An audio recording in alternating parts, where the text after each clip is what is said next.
श्री राम जय राम जय जय राम। श्री राम जय राम जय जय राम। श्री राम जय राम जय जय राम। सच्चिदानंद भगवान की, सनातन धर्म की।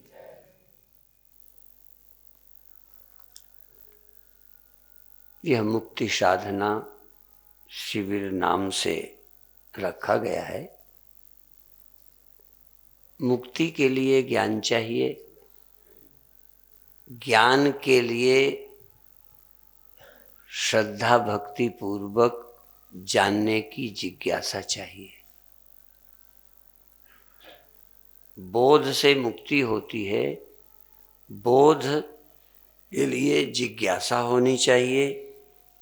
जिज्ञासा बिना दुख के नहीं होती, या जिज्ञासा कर्म के असफल हुए बिना नहीं होती।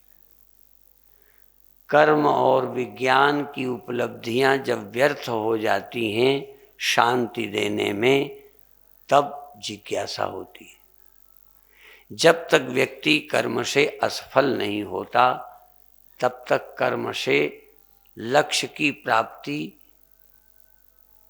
का प्रयत्न करता है। जैसे जीने के लिए आप कोई कसर नहीं छोड़ेंगे, जितना पूंजी होगी लगाओगे, पैसा लगाओगे, शक्ति लगाओगे, डॉक्टर, पर नहीं बचोगे तो। लेकिन उस समय यदि तुम न बचने की स्थिति में पहुंच गए तो ज्ञान देने वाला कौन होगा? तभी मैं ये कहा करता हूं, परीक्षित को श्राप नहीं हुआ, वरदान मिल गया।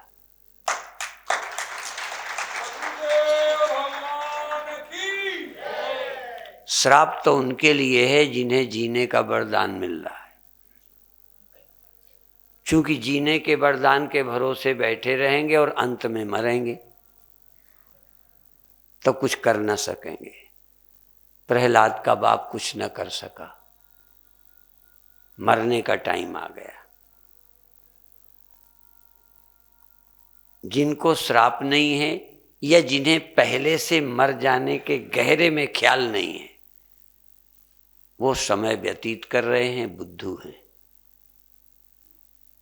जिनको 100% है कि जाना है, कहाँ फंसे पड़े हैं, छोड़ना है, उनको मुक्ति मिलती है, उनको ज्ञान मिलता है।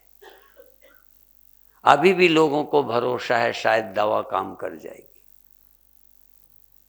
कई लोगों ने तो लाशें मसाला लगवा के रखी हुई हैं कि विज्ञान एक दिन बढ़ेगा, इतना बढ़ जाएगा कि मुर्दों को भी जिंदा कर देगा। इसलिए वसीयत करके लाश रखी है और अपनी रकम उसकी सुरक्षा के लिए वसीयत कर गए हैं कि लाश को सुरक्षित रखें, क्योंकि विज्ञान हमें जिंदा कर देगा।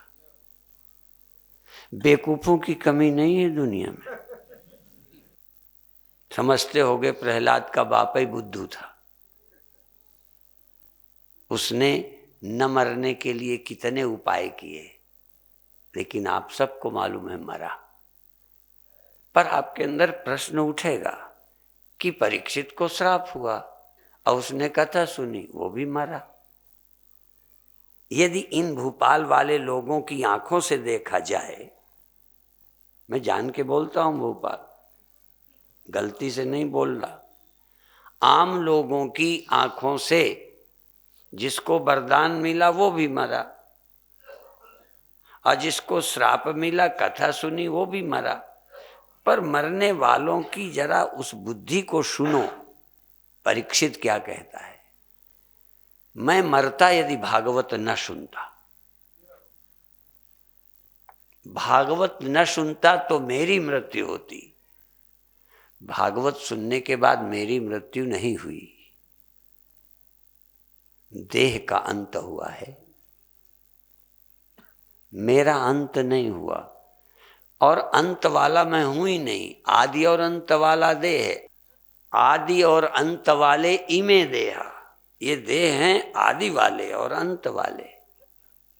नित्यस्य उक्तः शरीरिणा, ये जो शरीरी है अर्थात चैतन्य, ये तो आदि अंत वाला नहीं, ये नित्य है। आत्मा का तो जन्म ही नहीं हुआ। यदि आप मान भी लें तो देह और आत्मा के संबंध का नाम जन्म है। ना आत्मा का जन्म है, जन्म कहाँ? देह में आत्मा भासने लग गई, देह में मैं का पता चलने लगा, इसको आप जन्म कहते हैं।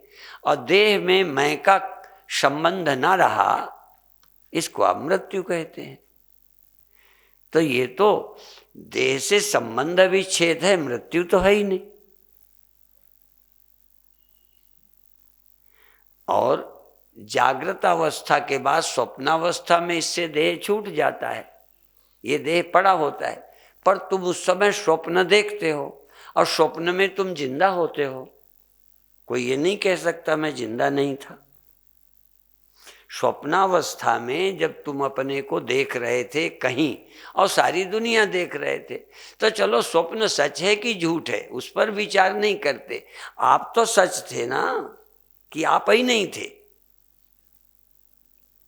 तो जब देह से आपका संबंध छूट गया तब आप स्वप्न देख रहे हो। आप अपनी उपस्थिति में उस देह को मैं समझते हो, लोगों को मेरा समझते हो, दुख सुख भोगते हो।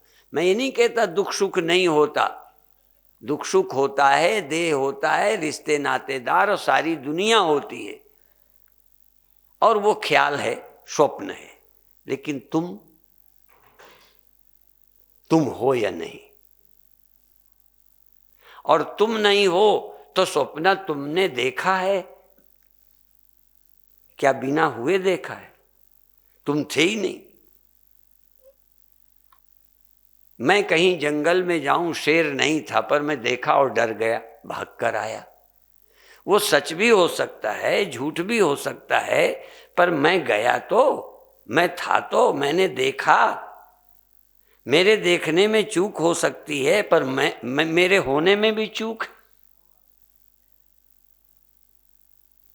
क्या स्वप्न में मेरा होना ही नहीं है? क्या मेरी मौजूदगी के बिना स्वप्न है?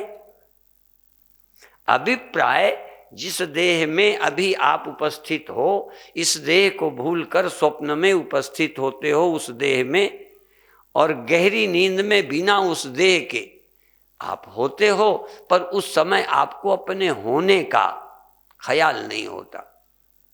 अर्थात उस समय क्या हुआ? जिस बुद्धि में आपको लगता है मैं हूं, जैसे कोई शीशे में अपने को देख रहा है। यद्यपि ऐसा भ्रम मनुष्यों को होता नहीं, पर यदि हो तो क्या होगा? मान लो शीशा है, अब आप दिखने लगे। कल्पना करो आप दिखने लगे कि हूं, और शीशा हटाए तो देखो कि अब हम नहीं हैं। अभी तो हूं देखने वाला, मैं हूं अपने को देखने वाला, अकल इसमें है, दिखता वो है, इसलिए उसे आपने कहा मैं हूं। पर जब चला गया तो आपकी अकल वाला मैं इधर बना रह गया। इसलिए बहुत भ्रम नहीं हुआ। पर एक बात मैं कहना चाहता हूं, यदि शीशे के होने से आप होते हैं और शीशे के खोने से आप खोते हैं, तो फिर आप बचे। तो अभी आपको फिर पूछता हूं, उस शीशे में तो एक ही हालत है, इसकी मैं बताता हूं। बुद्धि अंतःकरण शीशा है। अंतःकरण के देह में होने से लगता है मैं हूं देह में। अंतःकरण जब स्वप्न में हुआ आपको लगता है मैं वो हूं। अंतःकरण के न होने पर आपको लगता है कि मैं हूं।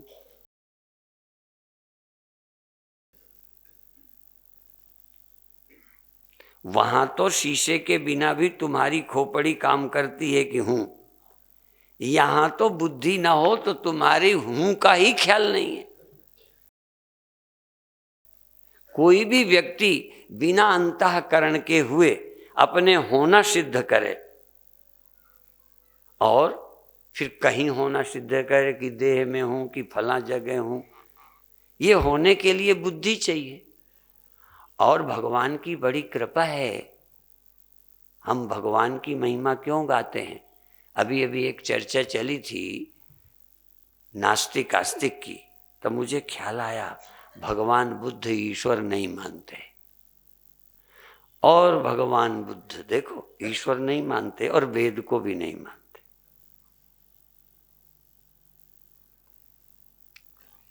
परंतु मुक्ति की इच्छा वो भी करते हैं और अपने लोगों को साधु बनाकर मुक्ति का प्रसाद बांटते हैं। अभिप्राय ईश्वर नहीं चाहिए तो शांति नहीं चाहिए।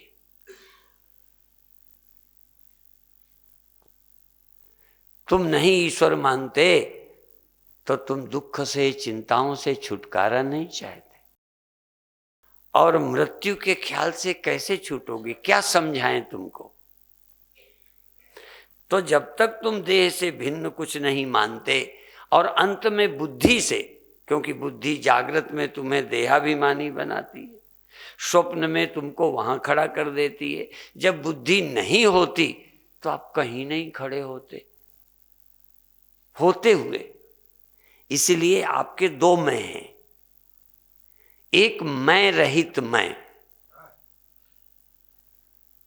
मैं की कल्पना से रहित मैं। इसलिए योग दर्शन में एक शब्द आता है निर्विकल्प समाधि, जिसमें मैं हूं ऐसी विचार नहीं रहते। विचारानुगत समाधि एक विचारानुगत समाधि है, वितर्कानुगत समाधि है, तर्कानुगत, वितर्कानुगत, आनंदानुगत। अब ये आनंद में डूब गए, लेकिन आनंद में डूब गए, विचारों में डूब गए, विचार चले गए, ये सब होता किसके रहते, वो है कौन, उस अस्तित्व का बोध। इसलिए आत्मानुसंधान मुक्ति के लिए, पेट भरने के लिए नहीं। और पेट तुम बिना गीता के भी भर रहे हो। सब कोई काम कर रहा है और हम उसको ना तो मना कर रहे हैं। देखो, ना तो धंधे को गीता मना करती है, ना हम मना करते हैं। कोई होगा उपदेश करने वाला जो इसकी निंदा करता है, मैं तो कम से कम नहीं कर सकता।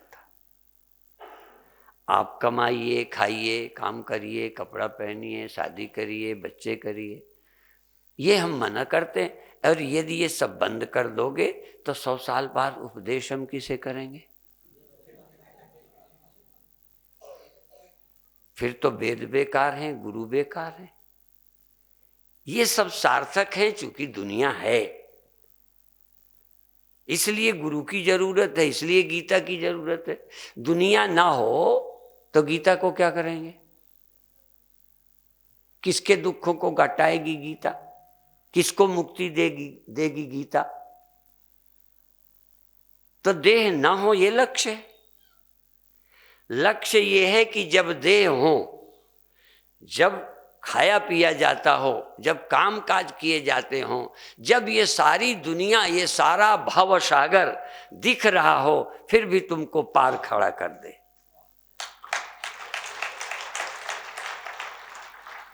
भवसागर खड़ा भी हो, दिखे भी हो, भवसागर सूख भी जाए एक साथ। जब चाहो देखो है और जब चाहो देखो नहीं है। जब काम आया, सताने लगा शंकर को, तो 2 आंखें तो पहले ही थी। जब देखा, देख के क्रोध आता, काम आता, लोभ आता, भय आता, तब फिर जब ये आया तो क्या पड़ा? तब भगवान शिव ने किया, तब शिव तीसर नयन उगारा। तब भगवान शिव ने तीसरी आंख खोली। ये भी तीसरी बड़ी विचित्र आंख है। तीसरी आंख कहो या तीसरी दृष्टि कहो, एक है ये जगत दिखने वाली आंख। जगत तो जानवरों को भी दिखता है, पर माँ बहन मेरा तेरा, हिंदू मुसलमान, पंडित बनिया, ये दूसरी आंख है। एक आंख है कि ये है, ये स्त्री है पुरुष है, मेल और फीमेल, ये भोजन है, मैं भूखा हूं। जानवर भूखा होता है, खाता है। तुम भूखे होते हो, खाते हो। सूअर भूखा होता है तो भूखों मर जाता है, नहीं खाता। सबकी भूख सबका भोजन, सबकी स्त्री सबके पुरुष। कोई तुम्हारे ही स्त्री पुरुष नहीं है। स्त्री मेल और फीमेल कुत्तों में भी हैं, गधों में भी हैं, सांपों में भी हैं, बिच्छू में भी हैं, चिड़ियों में भी हैं, चींटियों में भी हैं। स्त्री पुरुष धर्म ने नहीं बनाए, ये पहले प्रकृति दृष्टि से प्रकृति ने बनाए हैं। स्त्री पुरुष का भेद, नर नारी का भेद, भूख प्यास किसी गुरु का खड़ा किया हुआ नहीं है, किसी वैज्ञानिक का खड़ा किया हुआ नहीं है, किसी नेता ने जन्म नहीं दिया। पहली बात, एक आंख तो परमात्मा ने दे के भेजा है। दूसरी आंख धर्म शास्त्र देता है। भूख लगी है तो क्या खाओ, काम आया है तो शादी करो, नींद आई है तो इधर को सिर करके ऐसे सो, शौच लगी है तो कहां जाओ। यह जो दूसरी आंख दी, जिससे लगता है ये मेरी बहन है, जिससे लगता है ये मेरी माँ है, जिससे लगता है ये मेरे पिता हैं, ये इन आंखों से नहीं लगता। जरा गफलत में नहीं रहना, इन आंखों से दिखते ही नहीं है। मैं एक उदाहरण दे दूं जिससे पता चल जाए इन आंखों से नहीं दिखता। एक डॉक्टर आंख बना रहा था, तो डॉक्टर ने पूछा तुम्हें कौन सी आंख बनानी है, पढ़ने की बनानी है या दूर देखने की? उन्होंने कहा मुझे पढ़ने की बनानी है। उसने पढ़ने वाली आंख बनाई, सेट कर दिया। जब आंख बन गई उसे दिखने लगा, वो पढ़ लेने लगा। तो एक आदमी गंवार वहीं खड़ा था कि अच्छा है, पढ़ने की आंख बनती है, मैं भी बनवा लेता हूं। उसने नजदीक वाली आंख बनवा ली, पढ़ने वाली। अब अखबार उठाया, किताब उठाई, कहने लगे डॉक्टर साहब मैं तो पढ़ ही नहीं पाता, आपने तो पढ़ने वाली आंख बनाई। अब जानते हो पढ़ने वाली आंख यहां है, इन आंखों से सिर्फ दिखता है ये कौन सा अक्षर है, ये उसे दिखता है जिसके अंदर अक्षर बने हुए हैं। ये बहन है, इन आंखों से नहीं दिखती, जिसके अंदर बहन पहले बनाई गई। पिता माता रिश्ता, हिंदू पंडित बनिया, संत बनाया गया है, उन आंखों से दिखता है। ये दूसरी आंख शास्त्र बनाता है।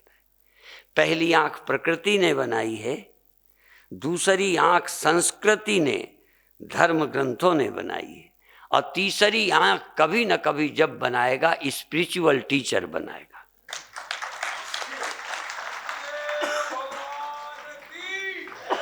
तीसरी आंख शिव के पास थी, 3 नेत्र थे। तीसरे नेत्र बनने में 2 खत्म नहीं होते। ये स्त्री है, ये पुरुष है, ये पेड़ है, ये पहाड़ है, ये पशु है। ये पहले वाली आंख जो प्रकृति ने दी है वो भी ज्ञानी के पास रहती है, और धर्म ने जो दी है वो आंख भी रहती है, पर तीसरी एक और आंख बनती है। पर जब तीसरी खुलती है तो उतनी देर दोनों काम नहीं करती। जब तीसरी आंख खुलती है तो सृष्टि ही नहीं, एक चैतन्य परमात्मा।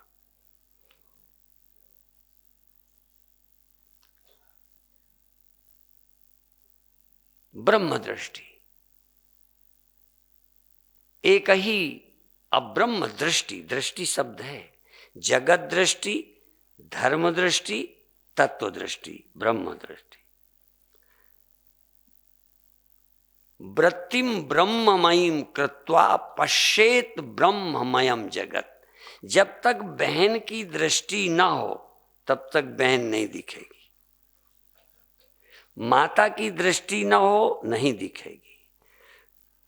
मैं हिंदू हूं, धर्म दृष्टि ना हो तो हिंदू नहीं दिखोगे।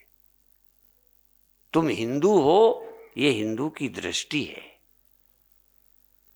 क्यों दी गई? संसार में व्यवस्था हो और उसके अनुसार तुम्हारे हृदय का विकास हो और संयम आए, ये धर्म दृष्टि है। स्वतंत्र नहीं, उच्छृंखल नहीं, भोगों में संयमी तो हो। आपकी कामेच्छा उच्छृंखल ना हो जाए, व्यवस्थित हो।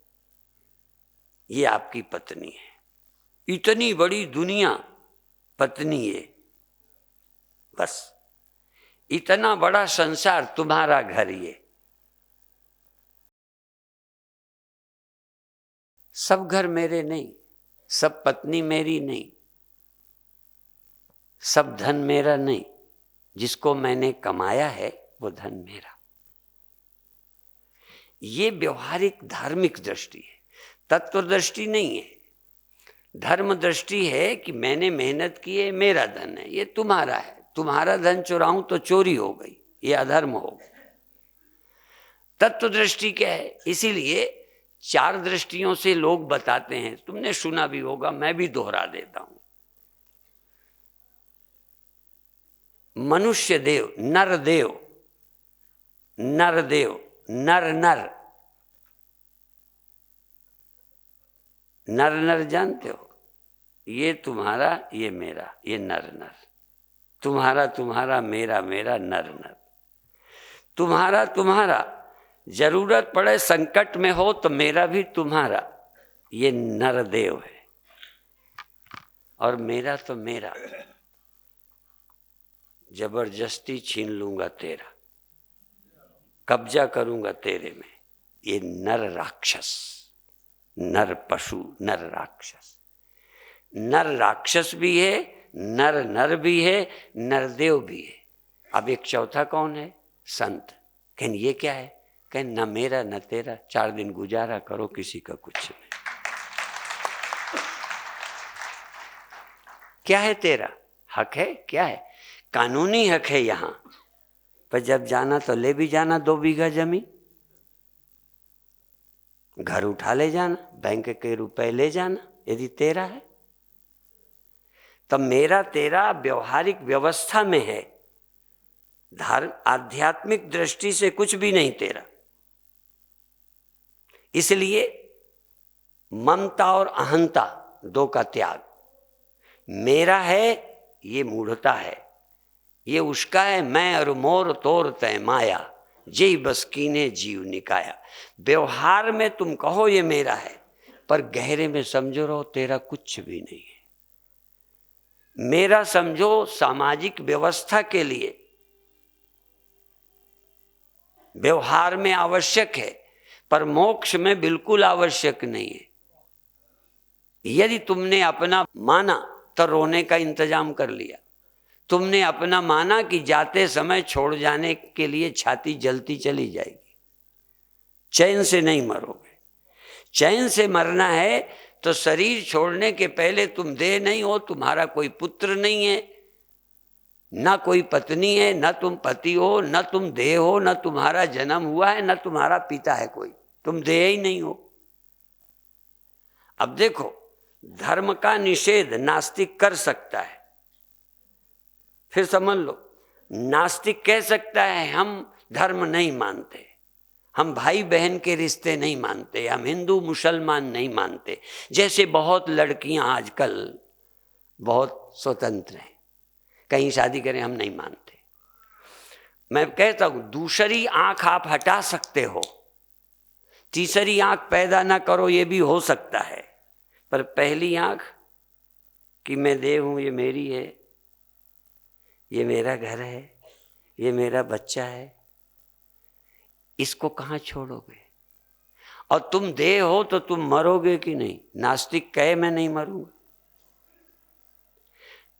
हम क्या कहते हैं? पहले देह तुम हो, तुम किसके लड़के हो, तुम्हारा ये धर्म है, ये पिता के लिए ये करो, ये बताएंगे।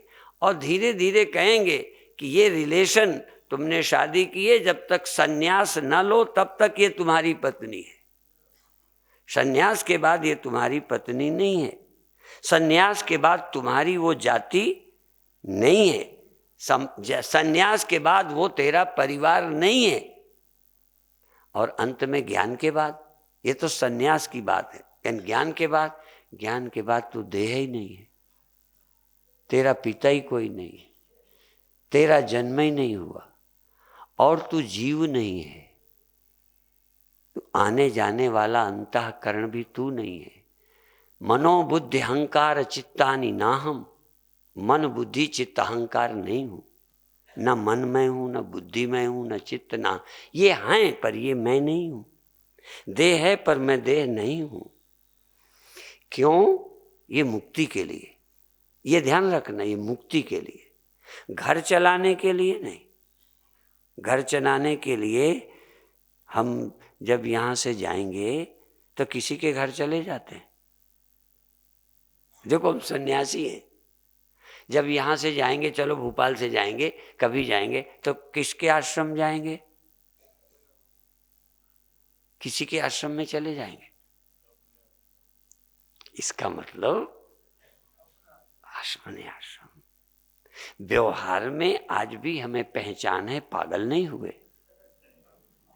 हमें आश्रम की पहचान है, जन्मभूमि की पहचान है, जाति का पता है, पर ये व्यवहार में है, धर्म के नाते है, और परमार्थ के नाते मैं हिंदू नहीं हूं, मैं गृहस्थ नहीं हूं, मैं वानप्रस्थ नहीं हूं, मैं सन्यासी नहीं हूं, मैं ब्रह्मचारी नहीं हूं, न मैं हिंदू नहीं हूं, मैं मुसलमान नहीं हूं, मैं जन्मा नहीं हूं, पुत्र नहीं हूं, पिता नहीं हूं, और मैं पुण्यात्मा नहीं, पापी भी नहीं हूं। पुण्यम न पापम, सौख्यम न दुखम, सुख दुख भी मुझे नहीं है। आप कहोगे फिर किसे हैं? यही तो बात है, मुक्ति का रास्ता बताना है, तुम कैसे मुक्त होगे। तुम इसको मैं मान के मर रहे हो, तुम मन बुद्धि को अपना मानकर सुख दुख भोग रहे हो, आने जाने वाला मान रहे हो। जितनी देर मन बुद्धि नहीं होती, कहाँ आते जाते हो, कहाँ दुख होता है? कोई दुख बताओ। देह में दृष्टि है तो मृत्यु है, अंतःकरण है तो जन्म मरण प्रादुर्भाव तिरोभाव है। चैतन्य तो कभी जागता सोता तक नहीं, चैतन्य कभी आता जाता नहीं, वो तो विभुम व्यापकम ब्रह्म वेद स्वरूपम, निजम निर्गुणम निर्विकल्पम निरीहम चिदाकाशमाकाश बाशम भजे हम। एक बात रामायण की और गुरुवाणी की कहते हैं, समझ में आए जरा धीरे धीरे। नरपति एक सिंहासन सोयो, नरपति माने राजा। कहाँ सोया?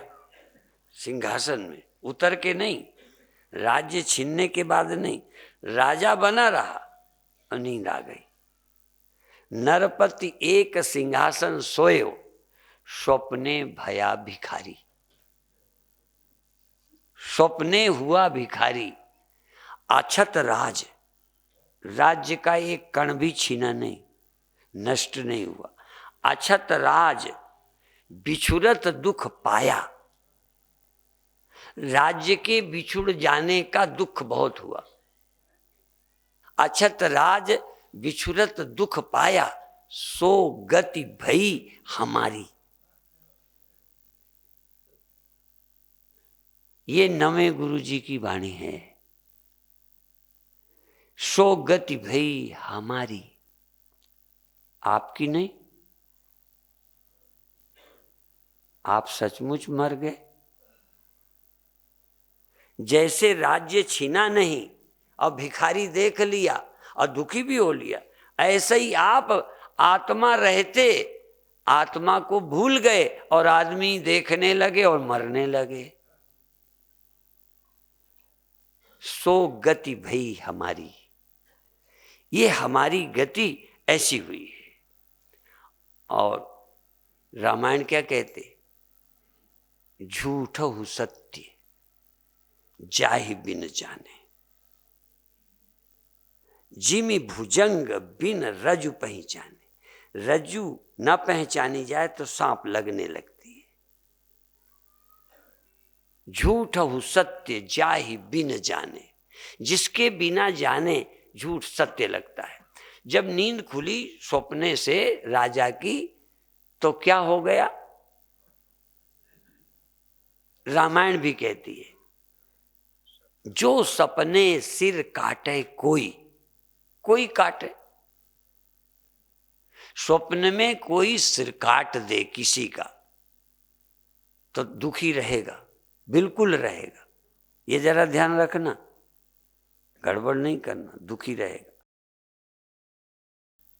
जो सपने सिर काटे कोई भी कर ले, पर बिन जागे दुख दूर ना होई। तुम कह दोगे कि गर्दन नहीं कटी है ना, वो मानेगा ही नहीं। कटी है, रोएगा, मरेगा, दुखी रहेगा। इसलिए गोस्वामी जी ने साथ में कह दिया, जो सपने सिर काटे कोई भी, पर बिन जागे दुख दूर न होई। यही बात है, जिसके बिना जाने आपका जन्म मरण मेरा तेरा सच लग रहा है, जिसके न जानने से, उसी के जानने से तुम्हारे दुख जाएंगे। तुम चाहो कि हम परमात्मा को जाने नहीं और मुक्त हो जाएं, असंभव। फिर मैं कहना चाहूंगा रामायण से ही, ये मानस भवन है, थोड़ा थोड़ा मानस की एक चौपाई बोलता जाऊंगा। कमठ पीठ जामहि बरुबारा, बंद्या श्रुत बरु काहुई मारा। अंधकार बरु रवि ही न सावे, पर राम विमुख न जीव सुख पावे।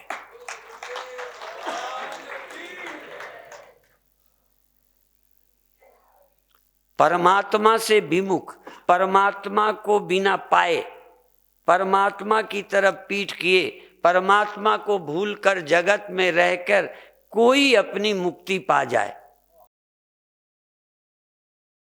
तम एव विदित्वा, ये वेद मंत्र, तम एव विदित्वा अति मृत्युम एति न अन्य पंथा विद्यते अयनाय। मृत्यु से, जन्म से, संसार से पार जाने के लिए उसको जानने बिना, तम विदित्वा अविदित्वा, उसको बिना जाने मृत्यु का अतिक्रमण कोई नहीं कर सकता। फिर बताऊं, बिना जाने थोड़ी देर मृत्यु को भूल सकते हो, रोज भूलते हो। बिना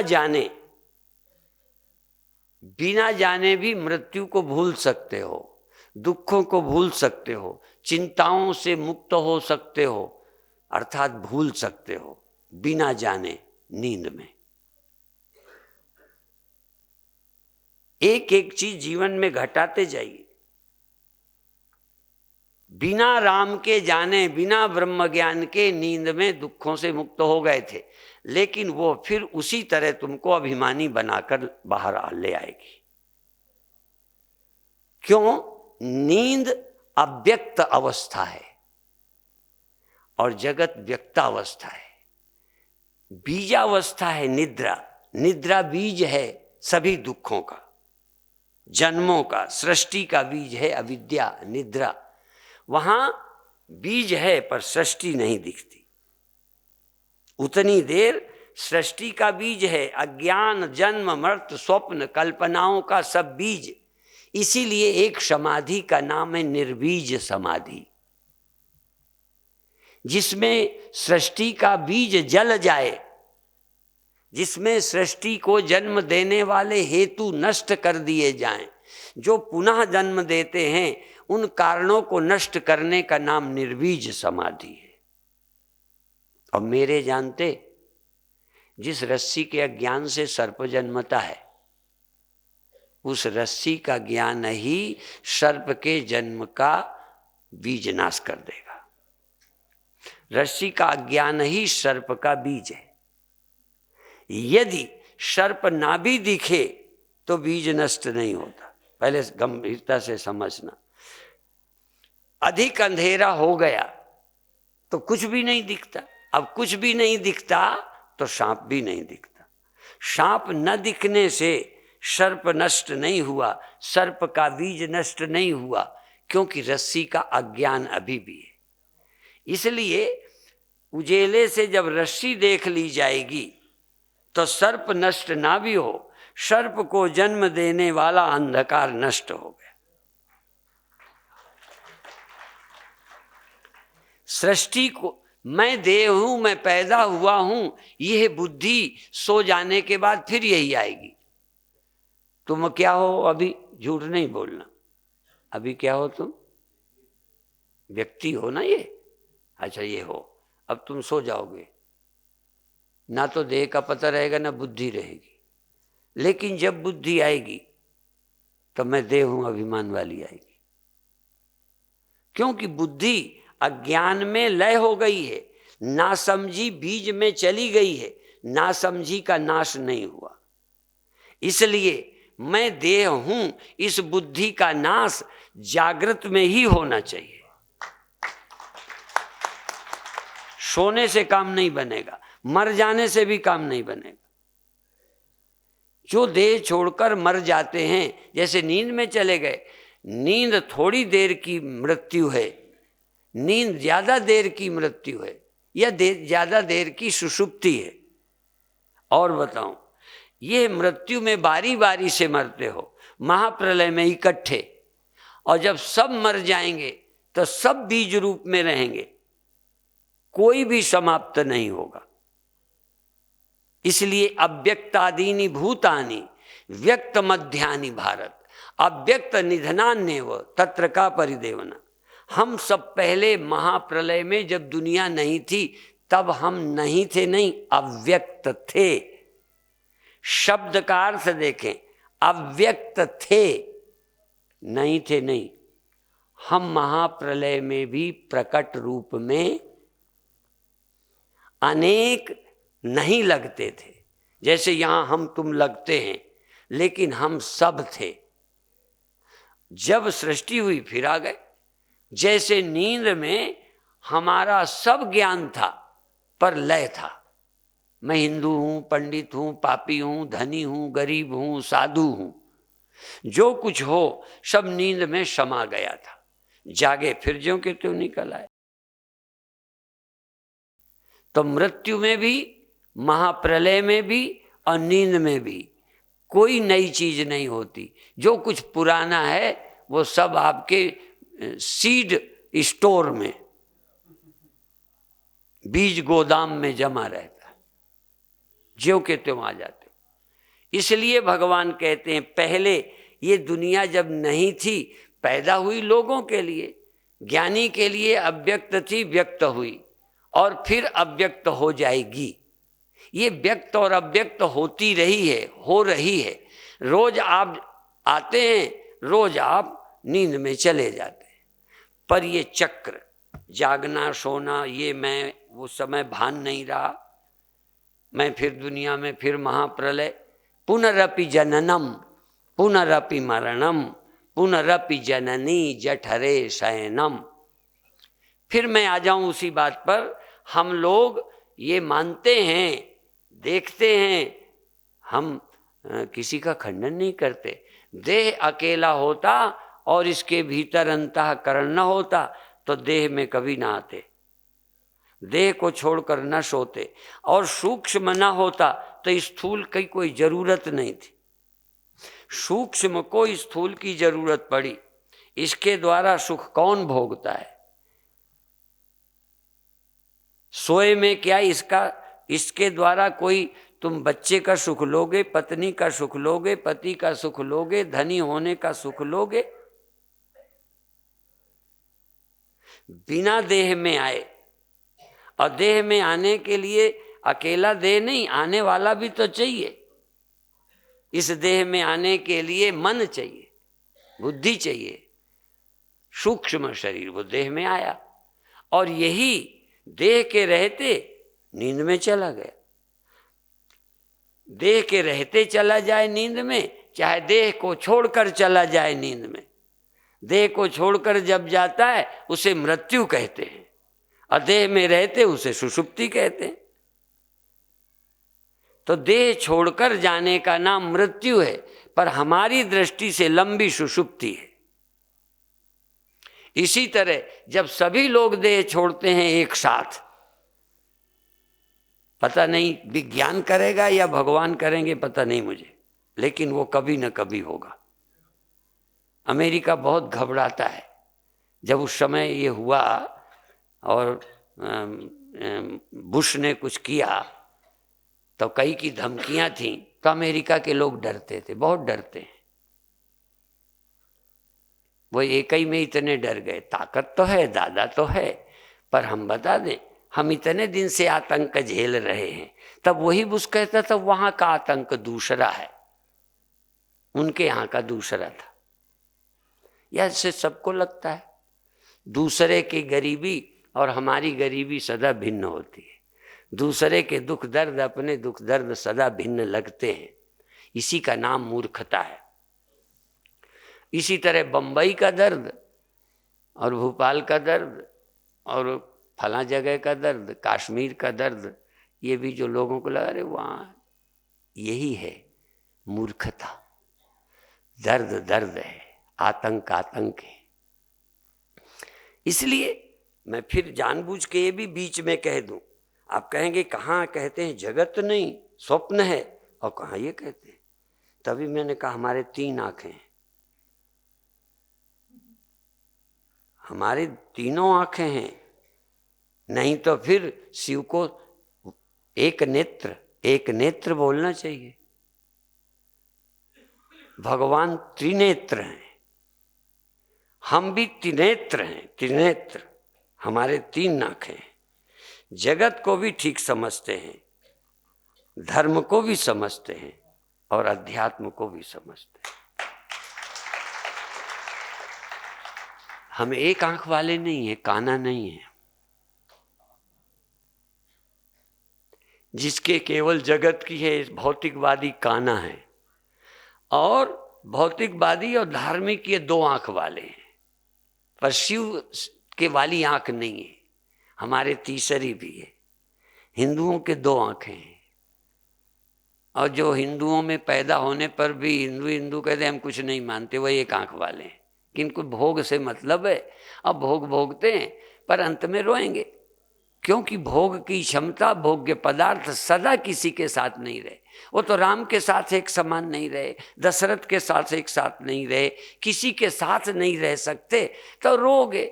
जब एक ही आंख है उसमें भी गड़बड़, तुम्हारी इस आंख में गड़बड़ है कि ये बिगड़ गया, ये बिगड़ गया, ये में, और हमारी एक आंख है धर्म की और दूसरी अध्यात्म की। जब काम हुआ तो इस आंख में आ जाते हैं, और जब नहीं है तो तीसरी आंख खोल देते हैं। मृत्यु के समय तीसरी आंख। शिव जी जानते हो कहाँ रहते हैं? शमशान में रहते हैं। शमशान किसे कहते हैं? जहां सब मर के जला दिए जाते हैं। वो तीसरी आंख का कमाल है। तुम तो, तुम्हारे लिए मौत है, उनके लिए शिवत्व है। वहां तो कुछ गड़बड़ ही नहीं है। जो शमशान में जहाँ सब जला दिए जाते हैं, तहाँ भी जो अपने होने का अनुभव करता है वही तो शिव है, वही महाकालेश्वर है। जो काल होकर काल भयंकर, सुमिरत जाहि शारदा शंकर। इस सत्य को जानना है, इस सत्य को समझना है, धैर्य रखना है, इस सत्य को पाना होगा। सुनना काफी नहीं है। फिर मैं बता दूं, सुनना साधन है। जब तक ये तुम्हारे को स्पष्ट ना हो जाए, श्रोतव्यो मंतव्यो निदिध्यासितव्या। हम हिंदू हैं, हिंदू घर में जन्मे हैं, हिंदू देश में जन्मे हैं, हिंदू ग्रंथों को पढ़ा है। मुझे शर्म नहीं लगती ये कहने में।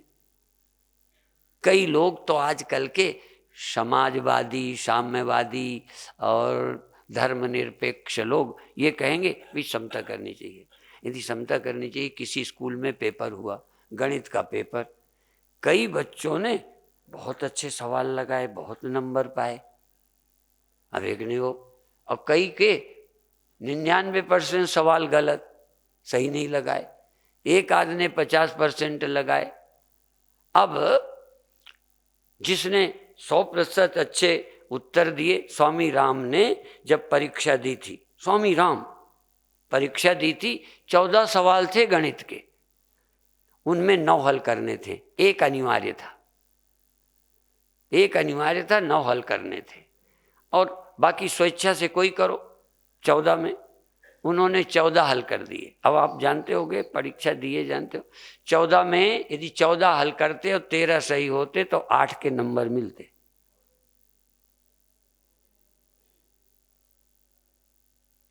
उसके नंबर कट जाते, क्योंकि वो जो तुमने लगाए उसमें से काटते।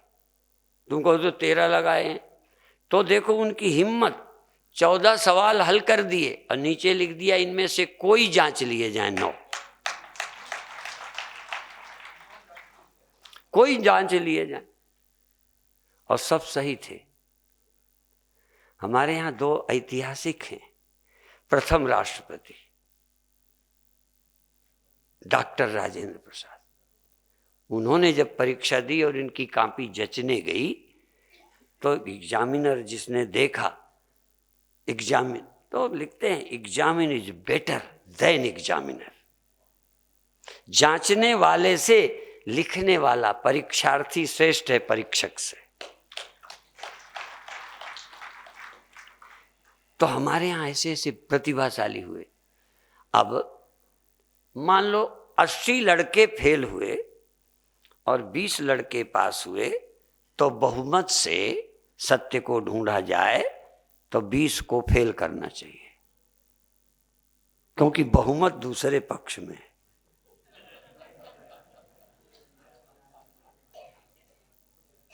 बहुमत से देखा जाए तो 20 फेल करने चाहिए।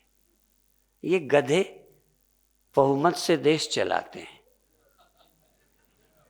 किसी ज्ञानी की राय नहीं लेते, समझदार की सलाह से देश नहीं चलाते, भेड़ बकरियों के बहुमत से देश चलाते।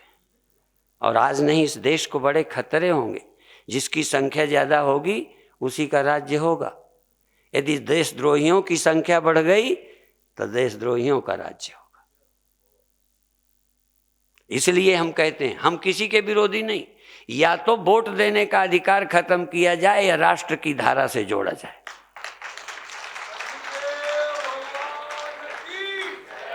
तुम ये मत समझना कि हम ब्रह्मज्ञानी हैं तो हमको जगत दिखता नहीं है। हमें जगत भी दिखता है, धर्म और हिंदुत्व भी दिखता है, देश भी दिखता है, देश की संस्कृति भी दिखती है, और वो भी दिखता है जहां दुनिया नाम की कोई चीज नहीं है। वह अकाल पुरुष भी दिखता है, वो निरंकार भी दिखता है, वो ब्रह्म भी दिखता है, जिसके देखते सृष्टि स्वप्न की तरह है, बाधित हो जाती है। शेष चर्चा कल सुबह भी करेंगे, शाम को करेंगे। अभी तो हमारा शुरुआत है, कल ब्रह्म का परोक्षानुभव कराने की कोशिश करेंगे। ओम शांति शांति शांति।